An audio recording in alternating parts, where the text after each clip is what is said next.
Et on aura en juin une conversion des droits, en juin 2019, une conversion des droits actuels. Alors les droits actuels, c'est les heures de DIF non consommées, pour ceux qui en avaient, plus les heures acquises de CPF.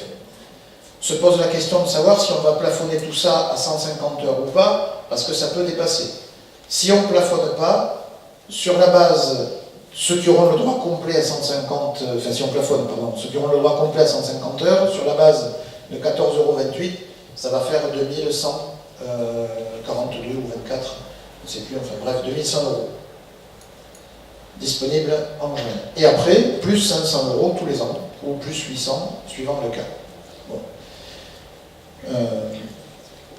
Le pari qui est fait ici, c'est que les euros, ça parle mieux que les heures, et que donc ça va être incitatif. Tout à l'heure, vous faisiez référence à la culture française. On a quand même une culture assez tenace du bas de laine et de l'épargne. Il y en a qui pensent que les euros vont être incitatifs à l'épargne davantage que les heures. Moi, je constatais déjà que sur le DIF, puis sur le CPF, quand vous disiez aux gens t'as pas utilisé, pourquoi tu n'utilises pas, j'en disais, oula, je le garde, on ne sait jamais. Et donc, je le garde, on ne sait jamais, avec des euros, ça risque quand même, on risque de l'entendre un petit peu plus souvent. Et puis, pour les entreprises, et c'est pour ça notamment que les organisations syndicales étaient toutes opposées à la conversion monétaire, considérant que c'était une diminution des droits des salariés. Bon, ce qui se démontre assez facilement.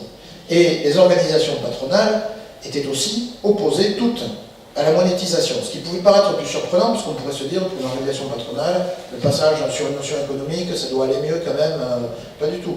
Pourquoi? Parce qu'aujourd'hui, ceux qui ont des politiques, finalement, de projets partagés avec les salariés, vous ne discutez pas d'argent, vous discutez d'heures. Et vous dites, vous avez des heures, est-ce que vous êtes prêt à les mettre sur un parcours, etc., etc. Au final, ça se traduit par de l'argent, mais on discute sur des heures. Demain, vous voyez faire la négo en disant, t'as pas 1000 € sur ton CPF, pour, ça vous fera moins rigoler que vous le ferez en direct. Ça change évidemment complètement la nature de la négociation.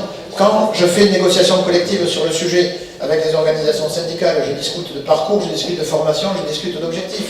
Si je discute de combien met le salarié, combien met l'employeur en termes d'euros, je suis en train de faire la négo sur les salaires ou quasiment. Donc c'est une négociation, enfin, je complexifie finalement cette approche-là. Ça ne veut pas dire que c'est impossible, hein. On peut trouver des tas de manières de l'aborder, mais c'est quand même un peu plus touchy que de parler d'heures.